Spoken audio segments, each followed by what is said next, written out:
Está vendo a pergunta de hoje? Vamos orar mais uma vez. Pai, no nome do Teu Filho amado Jesus, ó Deus, queremos te render graças porque o Senhor é bom, porque o Senhor, ó Deus, se revelou a nós por intermédio da Tua palavra, e ela é suficiente sobre as nossas vidas. Ela, ó Deus, é apta para trazer edificação, consolo, é apta, ó Deus, para nos demonstrar, para nos confrontar a fé que o Senhor nos deu, mediante o Teu Filho Jesus Cristo, mediante a redenção. Ó Deus, nós entramos no corpo de Cristo por intermédio da ação do Espírito Santo, que intercede por nós com gemidos inexprimíveis. A operação do Pai em nos chamar, em nos eleger antes da fundação do mundo, mesmo sem nós termos nada para oferecer, quer sejam obras más, quer sejam obras boas, o Senhor nos escolheu, o Senhor nos, ó Pai, nos predestinou antes da fundação do mundo, para sermos, ó Deus, sal da terra neste mundo, para resplandecermos a tua luz que o Senhor, ó Deus,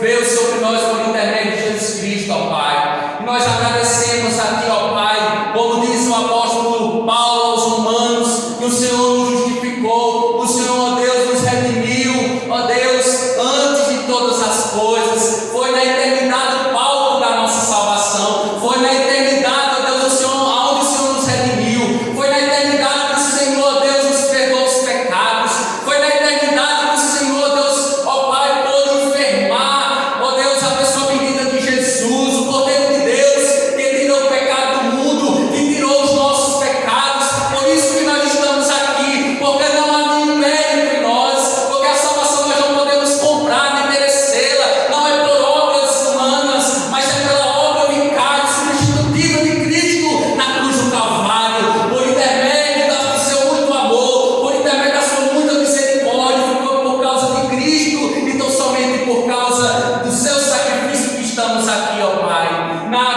Nada, ó Deus, nada tínhamos, ó Deus, para oferecer, nada tínhamos, ó Deus, somente pecado, somente engano, mas o Senhor nos limpou, o Senhor nos purificou da nossa depravação moral, espiritual, física. O Senhor nos limpou, e obrigado, porque nós podemos estudar este assunto, ó Pai, entendendo que a Santíssima Trindade agiu e continua agindo na nossa vida, mesmo a gente às vezes pecando, mesmo sendo falho, limitado, fraco, errando muitas vezes, mas a Santíssima Trindade ainda está atuando na sua igreja e continuará atuando na sua igreja, porque o Senhor é responsável de forma última e final da nossa salvação. Enquanto seres humanos devemos, ó Deus, corresponder a esse chamado eficaz sobre as nossas vidas. Obrigado, fala por intermédio da Tua palavra nessa noite, no nome de Jesus, faz o Teu reino avançar e nos conforma à imagem do Teu Filho Jesus Cristo. E todos dizem, seja o nome de Deus. Vamos lá para a pergunta 11, o que é a Trindade?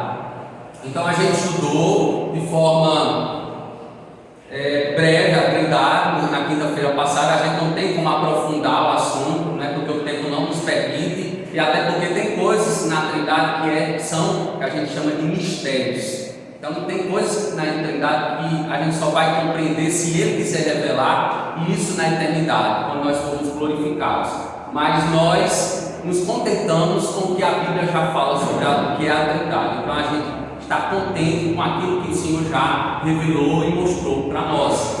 Então, definindo a Trindade, a gente viu na pergunta 11, Trindade é o Deus o qual os judeus no passado creram, é o Deus que a igreja do Cristo vivo crê, que somos nós, os gentios. Nós não somos o povo de Israel por etnia, mas nós somos o povo de Israel, o Israel espiritual de Deus, por crer em Jesus, por crer no Deus Pai, por crer no Deus Espírito Santo. Então, esse Deus que tem uma mesma substância, uma mesma natureza, mas que é distinto em três pessoas. Então, é um Deus em três pessoas. Não existem três deuses na Santíssima Trindade, não. Existem três pessoas e um único Deus. E a gente viu, segundo o que é a resposta, né, Fundamentos da Fé Betelina, ela vai definir o seguinte: há três pessoas na divindade,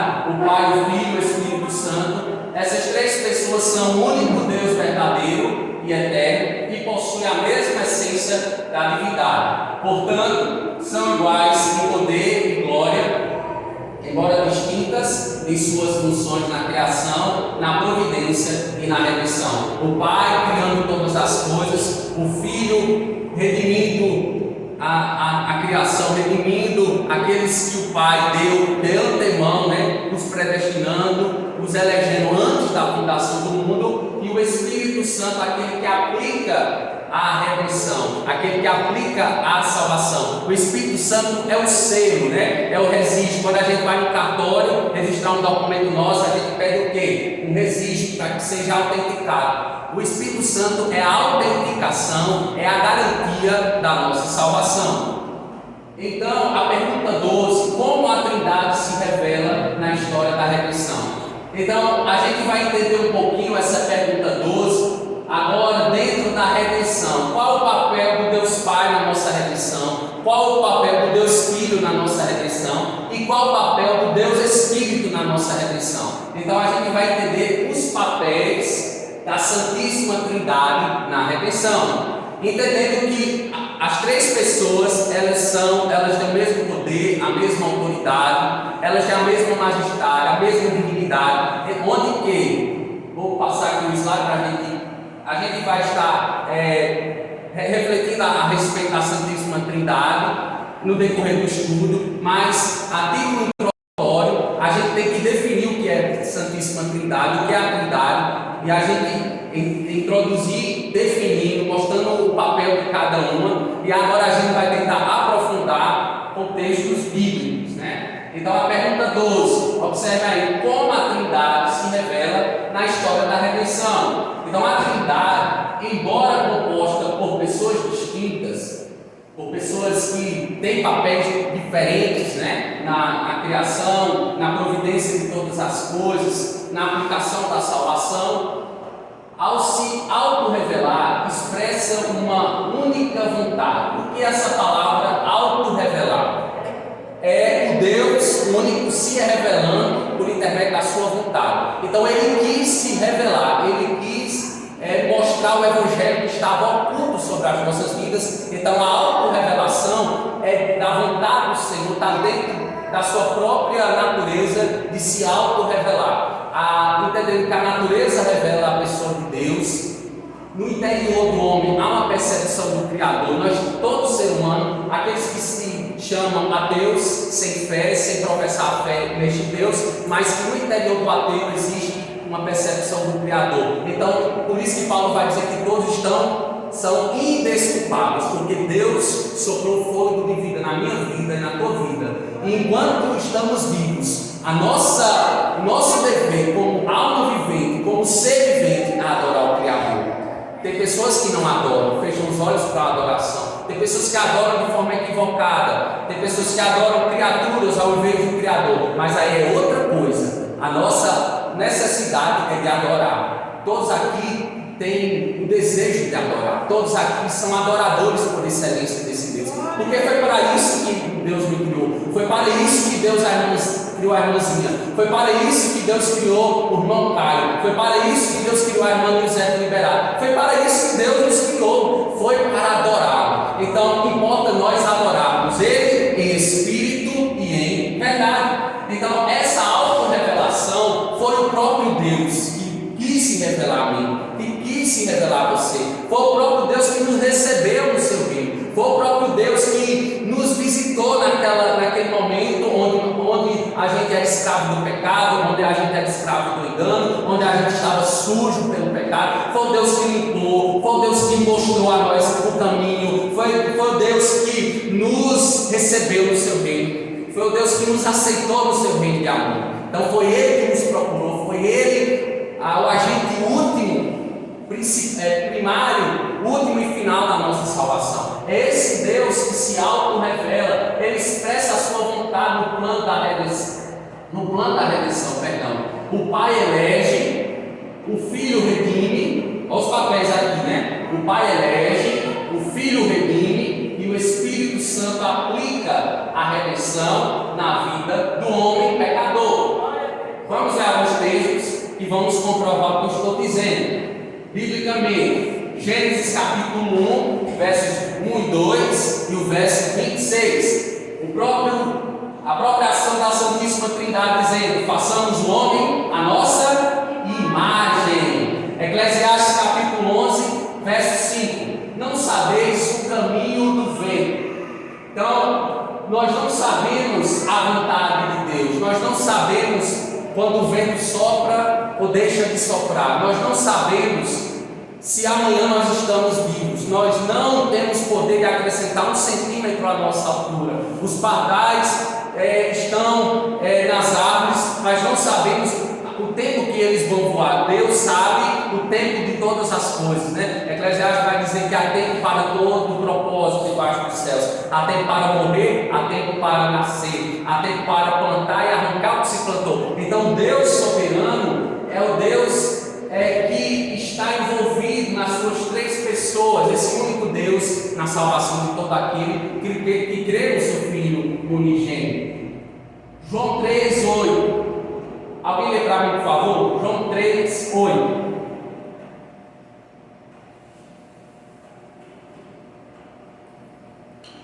João 3:8. Alguém lê para mim, por favor? João 3, 14 a 16. E outro irmão vai ler Romanos capítulo 11, versículo 33. Quem for abrindo aí, irmã, pedir para a irmã Eusébio ler, né? João 3:8. Vou pedir para a irmã Nança, leia para mim, por favor. João 3, 14 a 16. E Romanos capítulo 11, versículo 33. Vou pedir para a irmã Sandra. Amém, irmã Sandra? Pedir para a irmã Sandra ler Romanos 11, 33. Amém? Vamos observar a leitura do texto.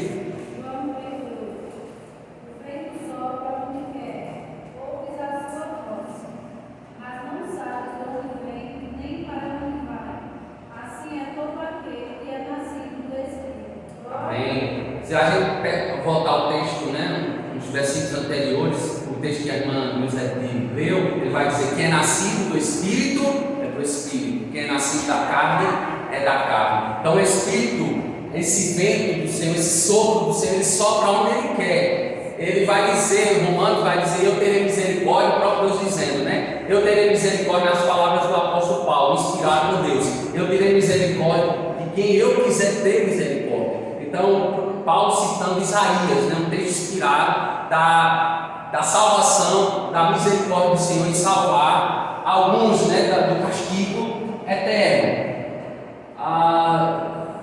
3:14. De modo, porque Moisés levantou a serpente do deserto, assim importa que o Filho do Homem seja levantado, para que todo aquele que nele crê tenha a vida eterna.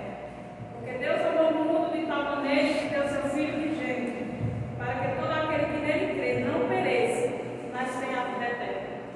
O Senhor que amou de forma assombrosa, né, aqueles que Jesus morreu, né, por intermédio do seu sacrifício. Deus amou o mundo, né? O mundo não é um mundo aqui, o cosmo, né? O mundo físico, não é um mundo em forma de sistema, mas é um mundo étnicos, né? É um mundo dos humanos. Deus amou a humanidade, aqueles que haveriam de crer na pessoa bendita de Jesus Cristo. Deus amou assombrosamente, indescritivelmente. Deus amou aqueles que haveriam de crer no seu Filho Jesus Cristo. Paulo vai dizer em Romanos 11, 33.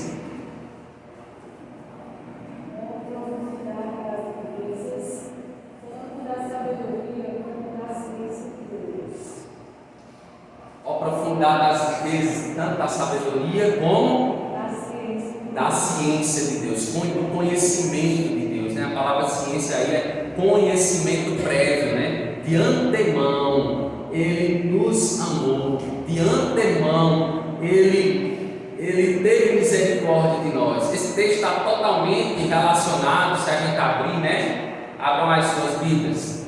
1 de Pedro, esse texto aí está totalmente correlacionado a 1 de Pedro, capítulo 1. Primeira carta do apóstolo Pedro, primeira epístola do apóstolo Pedro, capítulo 1. Vai dizer o seguinte: escolhidos, vou ler o verso 1. Pedro, apóstolo de Jesus Cristo, aos eleitos de Deus, peregrinos dispersos do ponto da Galácia, na Capadócia, na província da Ásia e na Betínia, escolhidos de acordo com o pré-conhecimento de Deus Pai, pela obra santificadora do Espírito, para a obediência a Jesus Cristo e a aspersão do seu sangue. Graça e paz lhes sejam multiplicadas na minha versão. Então, se os amados observarem, é a palavra pré-conhecimento ou pré-ciência, em outras versões, está se referindo àquele Deus Pai que elegeu antes da fundação do mundo. Esse texto está totalmente ligado. Alguém, por favor, abre para mim, por favor, Romanos capítulo 8, versículo 28. Para a gente ver que esse texto está relacionado ao que Paulo vai dizer em Romanos capítulo 8, versículo 28.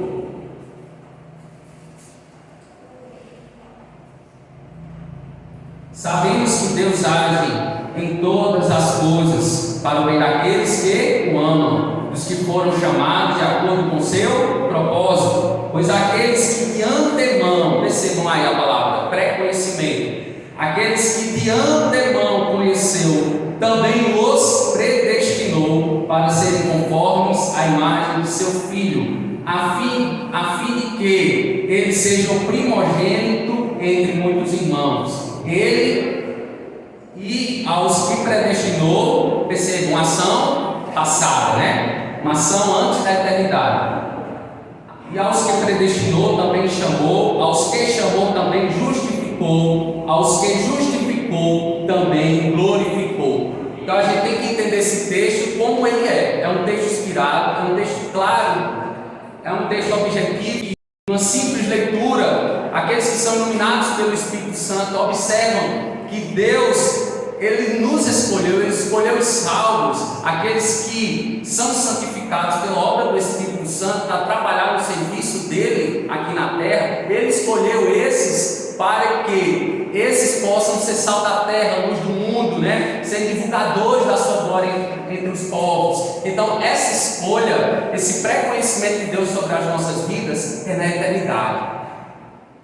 Há duas linhas de interpretação que a gente tem para a questão da eleição. O Betel, ele, enquanto denominação, ele adotou a linha de interpretação que entende que Deus ele escolheu antes da fundação do mundo. Há outra linha que diz que Deus escolheu prevendo fé no ser humano. Vou explicar isso. É como se Deus, há 3 anos, por exemplo, vou dar um exemplo.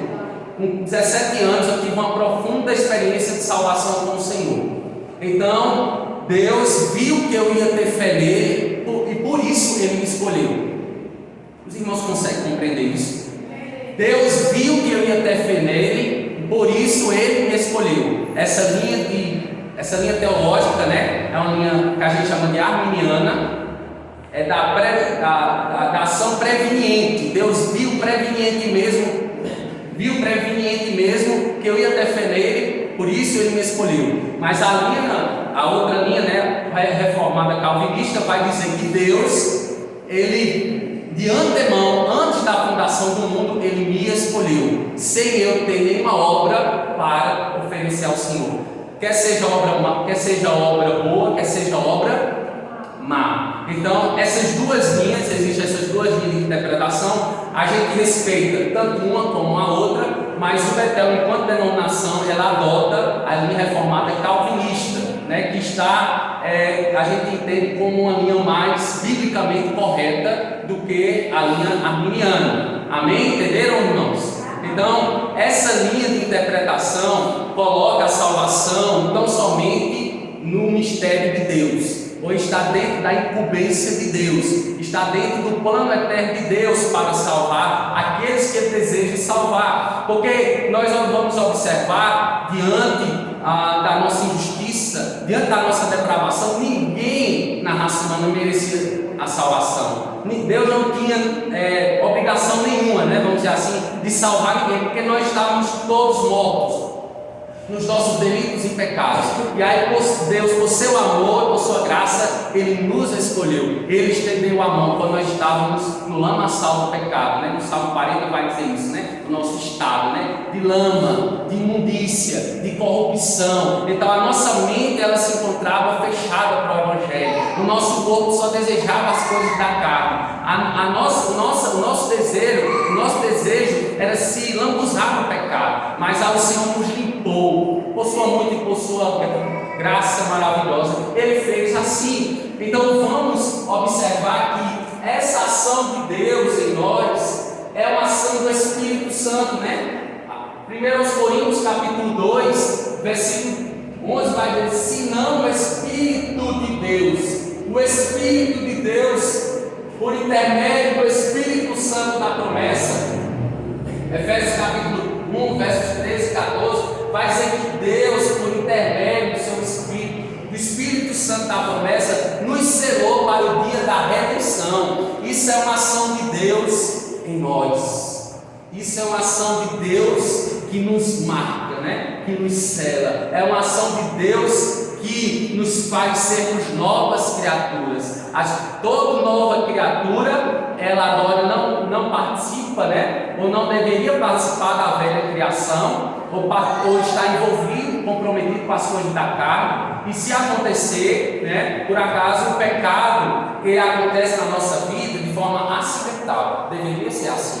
A gente não deveria ter prazer no pecado, porque o apóstolo João vai dizer: aqueles que vivem na prática do pecado, eles devem buscar urgentemente uma conversão genuína, porque esses não foram ainda convertidos, porque ainda tem prazer. A gente, enquanto cristão, pastor, ainda eu peco? Sim, eu ainda peco também. Todos aqui ainda pecam, mas é de forma acidental, amém? Isso é a questão. Quando acontece, a gente acidentalmente, a gente corre, a gente se humilha na presença do Senhor. O Senhor vê com o seu poder, o Senhor observa a nossa humilhação. Porque, meu amado irmão, um crente que se humilha na presença do Senhor é um crente que entende a sua inutilidade diante do Senhor, a sua pequenez diante do Senhor. O que está faltando hoje na comunidade evangélica, no sentido geral, é se humilhar, né, debaixo da potente mão do Senhor, é desenvolver uma vida de oração, é desenvolver uma vida de leitura da palavra, porque se nós não fortalecermos o nosso espírito, a nossa carne vai dar vazão,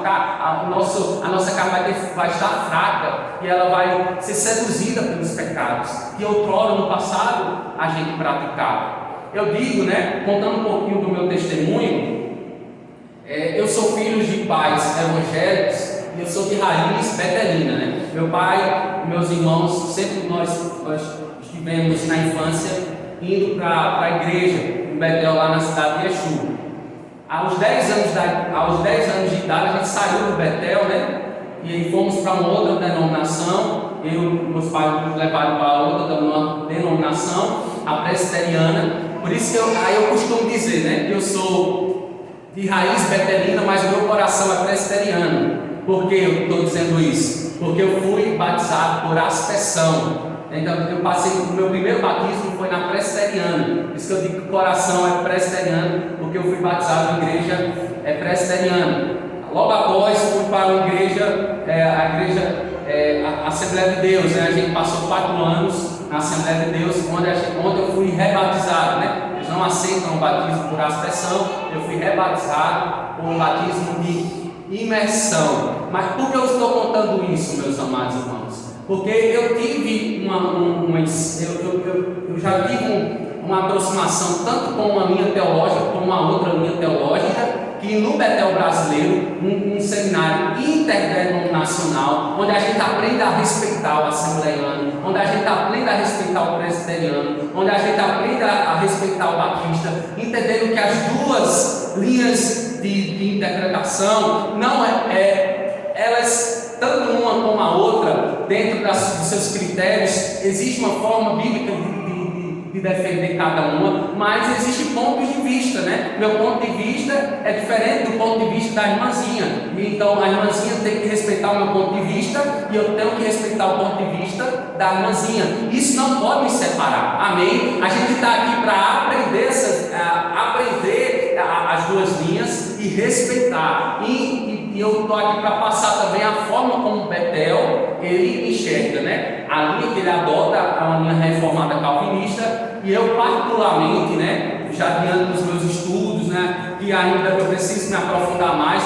a linha que eu adoto também é reformada calvinista, né, seguindo uma linha de interpretação, a qual eu já tenho estudado, a qual eu tenho me esmerado, buscado compreender a palavra do Senhor. E aí sempre tem aquelas pessoas que influenciam a gente, né? E eu sou muito influenciado, né? Assim, eu busco ser influenciado por pastores que pregam um evangelho puro e simples, que pregam o evangelho de forma séria. Por exemplo, vou citar alguns nomes aqui: o pastor Augusto Nicodemos, o pastor Hernandes Dias Lopes, o pastor Paulo Júnior, o pastor Heber Campos Júnior, e dentre outros pastores, são de tradição reformada calvinista, e eles têm uma seriedade em tratar, e tratam a Bíblia com seriedade, da forma que, entendendo, meus irmãos, que o apóstolo Paulo é inspirado, o apóstolo Pedro é inspirado. Por exemplo, nenhum reformador é inspirado.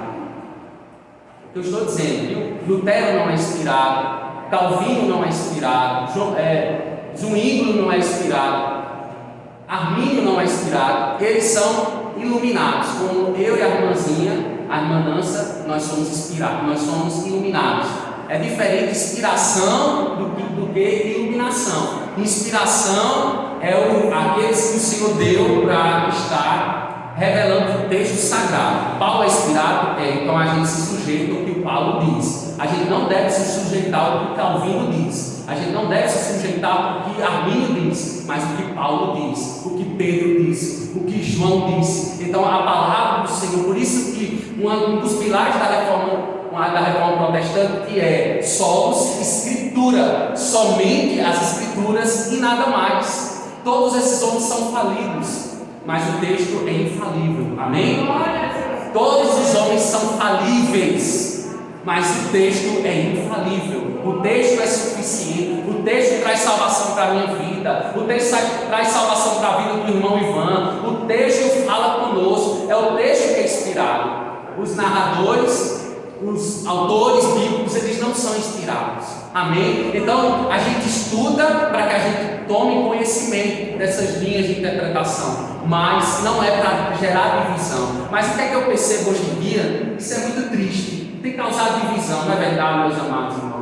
É o que acontecia, por exemplo, na igreja em Corinto. Uns diziam: eu sou de Paulo, né? Outros diziam: eu sou de Apolo, eu sou de Barnabé. Não, meus amados irmãos, a gente está inserido aonde? No corpo de Cristo. Eu não sou de Paulo, eu não sou de Apolo, eu sou de Cristo Jesus. Então Cristo é a nossa pedra angular, é Cristo a nossa rocha de esquina. Amém? Então que nós possamos nos firmar em Cristo, entendendo que essas linhas de interpretação existem e que nós devemos respeitar o ponto de vista de cada um, entendendo a forma como a nossa denominação ela caminha, a forma que ela entende, e aí a gente vai respeitando mutuamente uns aos outros e Deus vai sendo glorificado nisso. Amém? Mas em contrapartida, se haver divisão, se haver confrontamento e sem uma consideração do meu irmão, Deus não está nesse negócio. Deus não é glorificado. O Espírito Santo é entristecido.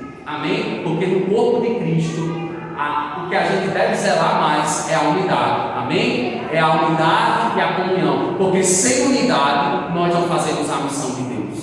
Deus não é glorificado. Deus não se faz conhecido por nós. Amém? Então, enquanto a gente estiver unido, enquanto a gente estiver desempenhando a fé que nós recebemos em Jesus, essa fé ela não é morta, ela é uma fé atuante. É tanto que o texto de Pedro vai falar do pré-conhecimento de Deus. Deus nos conheceu, Deus nos escolheu. Isso tem que encher nosso coração de alegria, meus amados, porque o Senhor nos escolheu e nós respondemos com obediência.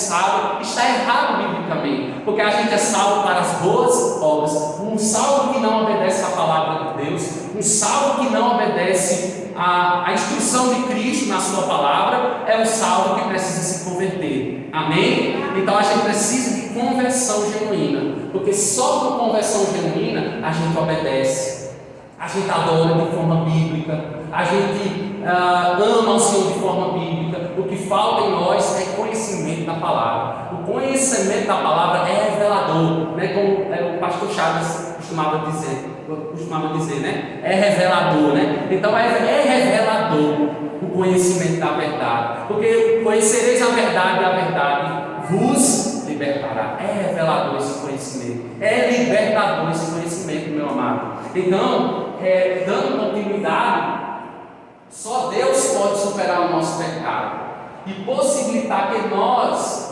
nos convençamos da sua existência. Então, nós, de maneira nenhuma, quando nós estávamos no mundo, a gente reconhecia que era pecador. Vocês percebem isso? Percebem o que eu estou dizendo? Nós não reconhecemos. Se você perguntar aí afora, explicar um pouquinho sobre o pecado, tudo aquilo que eu faço, eu penso, eu digo que não agrada ao Senhor, as pessoas logo vão dizer, mas eu não bebo, eu não fumo, né? Eu não faço isso, eu não faço aquilo, então eu não sou pecador. Elas não admitem os seus próprios pecados. Foi isso que Deus fez em nós. Deus nos deu entendimento que eu sou pecador. Deus deu entendimento, né? A irmã Lúcia, que ela é pecadora, carente da graça de Deus. Foi isso que Deus fez. Foi isso que Deus soprou dentro de nós, o Espírito, sinalizando: ei, pastor João, eu existo. Eu sou galardoador daqueles que me servem, pastor João. Então é o Espírito Santo que sopra isso dentro de mim. Não sou eu, por minha própria capacidade, por minha própria inteligência. Aqui é anulado a questão da intelectualidade, inteligência humana. É Deus que se faz conhecer. É Deus que dá iluminação ao homem, para que o homem conheça a Ele e viva por intermédio dele a sua própria existência. O Salmo 14, já falei algumas vezes aqui, vai dizer que o ateu ímpio no seu coração vai dizer que Deus não existe. Então a gente vivia dessa maneira, dizendo para nós mesmos: Deus não existe. Mas Deus foi muito misericordioso conosco, convertendo o nosso coração, dizendo: eu existo. E eu vou requerer de você santidade. Eu vou requerer de você que você esteja separado desse mundo. Eu vou requerer de você que você esteja me seguindo na obra que eu escolhi para você. Mas se não houver entendimento que eu sou um escolhido e devo estar agora em novidade de vida, isso não é cristianismo. Isso não é compreensão que eu sou salvo. Um salvo, ele tem prazer em se santificar. Um salvo tem prazer em estar na casa do Senhor. Um salvo tem prazer em obedecer ao Senhor. Então a salvação é algo tão lindo, é algo tão maravilhoso, que a gente tem que encher o nosso coração de entusiasmo, de paixão para pregar este evangelho. As pessoas estão se perdendo aí fora, meus amados irmãos. As pessoas vivem uma miséria espiritual sem precedentes, mas é eu e você que temos a incumbência de levar, amém? A boa palavra do evangelho. Então, a Santíssima Trindade, a gente trouxe essa figura na aula passada. Deus aqui, percebam, ele está no centro aqui, o Pai, o Espírito Santo e o Filho. Então o Pai, ele não é o Filho, o Pai, ele não é o Espírito Santo, o Espírito Santo não é o Filho. Deus, né, ele é o Pai. O Pai é Deus, o Filho é Deus, o Espírito Santo é Deus. Os irmãos conseguem compreender isso? Que o Pai não é o Espírito Santo e que o Filho não é o Pai, mas o Pai é Deus, o Filho é Deus, o Espírito Santo é Deus. É a forma que nós compreendemos a Trindade. Ficou alguma dúvida referente a isso? Não? Então, meus amados, a unidade e a diversidade que existem neste universo são simplesmente um reflexo da unidade e da diversidade que existe na Trindade. Então, se a gente observar, o padrão na natureza é sempre 3 em 1. Vou citar apenas um exemplo, né? O ovo, né? O ovo ele tem 3 elementos: a casca, né? A clara e a gema. O nosso corpo, o nosso ser, né? O ser humano ele tem 3 elementos: alma, corpo e espírito. Se tem 2 é certo, mas se a gente observar na natureza, o padrão da natureza é 3 em 1, porque Deus deixou as suas pistas. Ele está dizendo: a natureza me pertence, eu vou deixar essa pista aqui, porque eu sou sábio e eu vou fazer com que as pessoas me compreendam por esse padrão, né? 3 em 1. Então Deus ele deixou sua pista na criação, Deus deixou a sua marca, a sua identidade. O padrão da natureza é um padrão de unidade e diversidade, né? Unidade, compreendemos que é um Deus, e diversidade, 3 pessoas distintas. Amém? Deus é maravilhoso em deixar essa marca, né, na natureza. As 3 diferenças, as 3 diferentes pessoas da Trindade são apenas são um, não apenas em propósito e em concordância no que pensam, mas um em essência. Eles têm o mesmo pensamento, eles têm a mesma forma de pensar e de agir de maneira diferente, né? Mas eles têm uma só essência em sua natureza essencial. Em outras palavras, Deus é um ser, só um ser. A gente poderia abrir essas citações para nos dar a base bíblica, mas a gente já está adiantado com o horário. Vamos passar. Então, a economia da Trindade, a sua função, né? Então, essa economia tem a ver com a questão da funcionalidade da Trindade, como ela funciona, quais são os papéis que eles compreendem. O Pai, percebam aqui, o Pai dirige o Filho e tem autoridade sobre ele. Jesus vai dizer, né, que ele não veio para fazer a vontade dele, mas daquele quem o enviou. A gente vê isso aí, submissão, obediência ao Pai, né? O Filho obedece e é submisso às ordens do Pai. Perguntaram certa feita a Jesus Cristo: mas o Senhor é bom, mestre? Você chamava ele de bom, né? Ele disse: bom só um, né? Bom é Deus. Deus que é perfeito. Então, Deus ele está diante do que é de forma máxima de perfeição, de santidade. O Filho também de forma máxima do que é perfeição e santidade. Mas ele veio como aquele que procede do Pai em obediência. E logo o Espírito Santo ele vai proceder de quem, meus irmãos? Se o Filho procede do Pai, o Espírito Santo procede de quem? Do Filho. Então o Espírito Santo procede do Filho. Ele diz: credes em Deus, né? Credes também em mim. Na casa do meu Pai há muitas moradas. Eu vou, mas eu vou preparar lugar, e eu vou enviar um semelhante a mim, um conselheiro, né? Um consolador. E quando ele vier, ele vai, né, dar a conhecer, né, o juízo, a justiça e vamos lá, os pecados, o juízo, e a justiça de Deus. É o ministério do Espírito Santo, né? Ele vai dar a conhecer os pecados, o juízo de Deus e a sua justiça. Então esse é o papel do Espírito Santo em obediência às ordens tanto do Pai quanto do Filho. Então, aqui há uma hierarquia, mas essa hierarquia, o Pai, o Filho, o Espírito Santo, não é uma hierarquia que a gente observa como uma pessoa subordinada à outra, não. Como se uma pessoa fosse inferior à outra, não. Essa hierarquia é de submissão, uma submissão que não deixa um inferior ao outro, porque os 3 são o mesmo em poder.